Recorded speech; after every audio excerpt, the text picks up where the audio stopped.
ever asked, how do I understand my FICO score?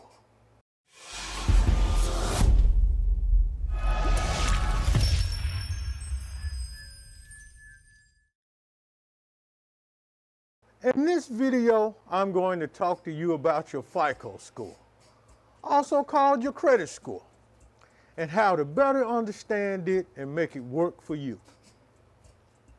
Welcome to Your Clear Thinking. I'm Roderick Mitchell, author of Credit Straight Talk, Clarity on the Conspiracy. Your credit score has 5 parts that make it up. The 5 parts are payment history, percentage of credit used, new debt accumulation, age of credit, and credit mix maintained. Part 1 is your payment history. It is the most important of the 5 parts. It makes up 35% of your credit score. Your credit history tells your prospective creditor what kind of payment performance they should expect from you. On-time payments, which was discussed in the previous video, will label you as paid as agreed, which is the best rating that can be given to you by a credit reporting company. And the more items you have listed this way, the better. I can't overemphasize that. This does not mean that everything went perfectly during the life of the financial obligation. It only means that the creditor was satisfied with the performance and that there was no reported negative activity associated with collecting the payments for that obligation. Now, the next is part 2, percentage of credit being used. It is the second most important part, and it accounts for 30% of your credit score. This part of your credit score is also referred to as credit debt ratio. The credit debt ratio explains how much of your current available credit is in use and to what degree it is being used. In the credit debt ratio model, the same amount owed on a credit account can be rated differently, even when the interest rate is the same. And I'll explain. In this example, I will explain 2 similar accounts, A and B, and I'm going to point out what I was saying. In account A, the balance is $2,500 with an interest rate of 10% with a credit limit of $5,000. The credit debt ratio is 50% with half of the credit available. In account B, the balance is $2,500 with an interest rate of 10%. But this account has a $7,500 credit limit, and the credit debt ratio is 33% of credit being used with 67% available. Example B is the most favorable for a credit debt ratio because higher credit limits on fewer accounts is better than lower limits on multiple accounts, even if the total credit is the same with matching interest rates. You should understand the credit debt ratio for it to work properly as an advantage to you. Remember to always periodically ask for an increase in your credit limit and lower interest rates, at least once a year. Part 3 is the length of credit history. It is 15% of your credit score. In your credit score evaluation, mature credit is always considered an older account that has regular activity with a good credit debt ratio. You are considered a low risk, strong performer with preferred customer status. New credit is automatically considered weaker because there is no support history of performance, either positive or negative. And the higher risk is built in. So that means higher interest rates, longer application process, lower credit limits, and no preferred customer status. Okay, now part 4 is new debt accumulation, which is 10% of your credit score. New debt accumulation is a delicate part of the credit score, and it should be monitored regularly to avoid an excessive amount of open accounts that are not good for your credit rating. A high number of open accounts are viewed as erratic activity by the credit reporting companies. And what this erratic activity means is a high number of new accounts are usually a sign that you will overload those new accounts with high balances and abandon those accounts in the future.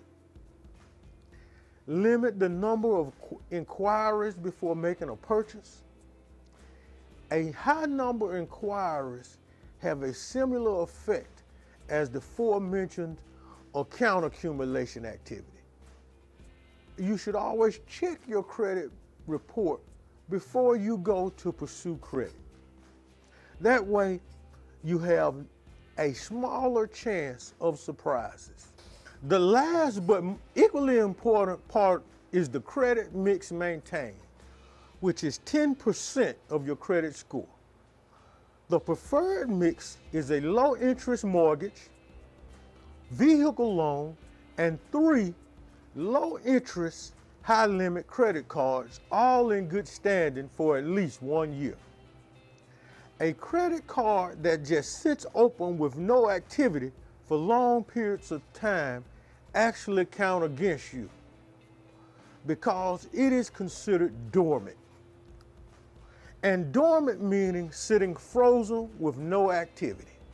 All of the previous information I just talked about makes up your FICO score, or commonly known your credit score, and the numerical ranking that you receive. And there are a total of 5 different versions of your FICO score. Each major industry has its own. And by major industry, I mean the auto vehicle industry, the mortgage industry, the bank card industry, the installment loan industry, and the general score. The general score is a collection of the industry basics. It's sort of a catch-all score that works with all types of credit. And it is usually classed in 3 ranges: high, medium, and low. And the value of the score is expressed in points. The high range, which is the best, is 700 to 850 points. Now, the perfect score of 850 points is not very common. You have to work too hard to keep it, because you would need an almost perfect credit existence using the credit mix I just covered in percentages to keep that 850 points and maintain it. Everything in your credit score would need to constantly be monitored and tweaked and adjusted, and it'd be too much work to keep an 850 score. A more realistic credit score is 760 to 820 points, which is well received by any potential creditors. High-range credit scores are low risk for the creditors, who will offer you a low interest rate because they are confident in collecting the money as agreed. The next credit score range is medium, which is 620 to 699 points. Medium range is considered average risk, meaning you are likely to pay as agreed, but there may be problems along the way. Your interest rate will be higher, making your purchase more expensive for you to make it. Did you know that the majority of credit-age adults in the United States fall into the medium range for credit scores? And the reason is due to overextension of credit, employment interruptions, and just the misunderstanding of their credit.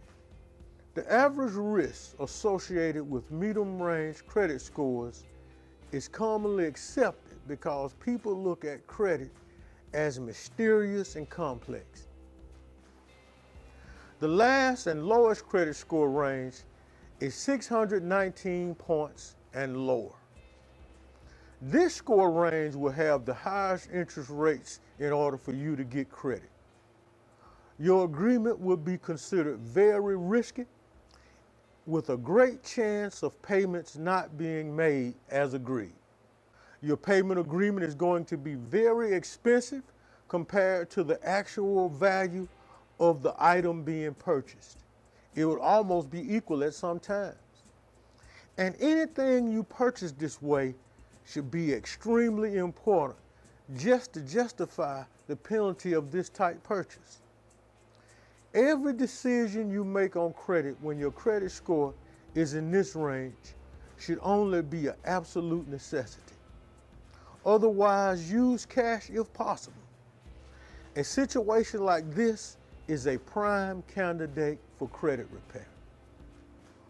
Proper credit repair could clean up or remove a bad credit history before making any credit purchases, especially major credit purchases. When your credit rating is in this range, any improvement will be welcome to lower the cost of whatever you're trying to get on credit. In this video, I talked to you about your FICO score and how to better understand it.